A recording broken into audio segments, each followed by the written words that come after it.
I'm still figuring out my life as a freelancer. I know I can do this. The power went out. It wasn't even like a storm. It just kind of like something happened randomly and the power to the whole block or street, whatever, was gone. So it's been a while since I posted a video. Like, it's been a very long time. Well, for one, I think I've completed 6 months now of full-time freelancing as a photographer, as a videographer, and when I can, as a cinematographer. As you guys know, like I made a video a couple of months ago talking about like I made the jump, and now 6 months into it, a little bit more than that, I want to talk about it. One of my consistent jobs right now is working as a camera assistant for Georgia Broadcasting. I've been working up a little bit here and there to get into the more like camera operator or DP role. When it comes to KVM, I have been getting some clients here and there with photos, some clients with video work. I think 3 weeks ago, I got to shoot a video for a powerlifter. Her name's Jessica. She had seen my videos that I had made in the past on Instagram and reached out to me. It's not something that I like actively market, so the fact that she just found it kind of randomly, I thought it was really cool. And then also I got to see like all these other lifters, Keno included, and just experience that. It's got me in the mood to compete.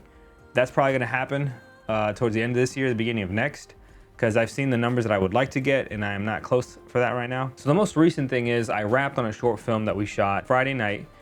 Call time was like 5:30 for me, and then the rest of the crew was showing up at 7:30. It was a short film written and directed by my friend Jennifer. So we didn't have that many different things and places to shoot. It was a lot of setups in one spot. And at a certain point, I was like mentally exhausted. I didn't know either way.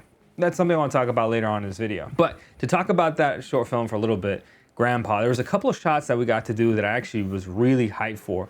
One of them was the snorri cam. I've never done a snorri cam shot yet until today or last week when we did it. In the scene, she discovers and is able to like drive the wheelchair. And I remember watching the medium close-up. We were just getting coverage of her reaction to a couple of things. And I said, yo, we need a snorri cam set up right now. And we kind of just rigged a couple of Cardellini's, the iFootage MA5-6s. I love those arms. We rigged them to hold the Blackmagic really low on the camera, on the wheelchair. And specifically what I wanted to see was her reaching down, grabbing the knob, and her reaction, and then seeing the space, because that's the whole point of a snorri cam, is that everything moves with you. That was what I wanted to see, and we rigged it up real quick. And it's funny because like originally we rigged it up on the other side, on the arm that doesn't work. We're ready to roll, and I go, my bad guys, this is on me. This should be on the other side, because it's the right hand side where the controller is, the joystick, but it's also the hand that works for the character. So I was like, we need to put it on the other side. Thankfully, now that we knew how to mount it, it took us half the time to transfer the rig over to the other side. And I love the shot, it's fun, it's great. Just experiencing the environment with her, I thought was invaluable. Speaking of the camera setup, it was the Blackmagic 6K Pro. I love that camera. We used my Contax Zeiss lenses. Those are my go-to work lenses, especially for narrative stuff. I will use them for other stuff depending on the client. The only one complaint I have about the Blackmagic 6K Pro and the Contax Zeiss lenses is when you put the follow focus motor onto it and you calibrate it, and we were using the Nucleus M, so it's got more torque still than the Nucleus Nano. But anyway, the Nucleus M would shift the entire lens and camera a little bit, and sometimes it would cause the teeth to disengage. And at first it was that the rod clamp was too loose, and we didn't have the motor situated just right. But every time it would happen, and you can't pull focus to infinity and beyond, but close focus and far focus, like the maximum, because it just has this shift, and then so it's kind of annoying. I low-key wish I had the money to just buy rehoused cine lenses, Contax Zeiss cine lenses, but I don't have however much money that would cost. So we used a bunch of aperture lights. We used my Nova. We used some B7Cs. Our gaffer was able to manually dial in the lights while the shot was going, So we went from this, you know, warm color to this cold color. And the reason it happens is you're gonna have to watch the short film. Anyway, like 2.5, 3 months ago, we were shooting this other short film called The Cleaners, and I had gotten to we had a lot of setbacks throughout the day. Like, for the biggest setback was we had no power for the location. The power went out. It wasn't even like a storm. It just kind of like something happened randomly, and the power to the whole block or street, whatever, was gone. Generators are not your best friend because audio. You know, you have to get clean audio. On that day while shooting The Cleaners, there were some instances and moments where I couldn't get out of like this creative rut, and I felt some kind of way, right?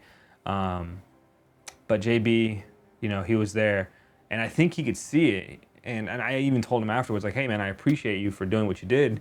But every time we had to move forward, and I wasn't 100% sure on like what the shot was or what we were going to do, because we had to scratch some shots because we only had the location for one day, and the added difficulty of no power just kind of made things difficult. Anyway, JB would ask me, what's the frame? And that very simple question would help me lock it in and know like, okay, I'm gonna do this thing now. And then by doing this thing, this is all we have to light, or these are the situations. Like, we were able to narrow our problem from being this big to making it this big, and then handling that solution, or handling that and getting a solution. Moving forwad though, my friend Carly, I had this story about a camera, and she made it into this like 15, 16 page script, and we're gonna be trying to shoot it towards the end of August. So I'm really excited for that. I will do my best to share more behind the scenes when that comes properly, more like documenting it. Because I thought about it for the grandpa, but it was in the middle of a lot of work. That's my excuse. The cool thing about this short, it's called Luz, L-U-Z, which means light in Spanish. It's a play on the words. You need light to take photos. It's a ghost story, so ghost, light, blah. I want to say a special thank you to all of y'all. There's 100 followers now, or 100 subscribers. I think that's awesome. I appreciate every single one of you. If you're new and you're just now watching the channel, I will do my best to continue making more videos. I will make them, but I'm terrible at making them because I get tired, you know, freelancing and making videos. Anyway, if you like this, like and subscribe. I'll talk to y'all later. Peace out.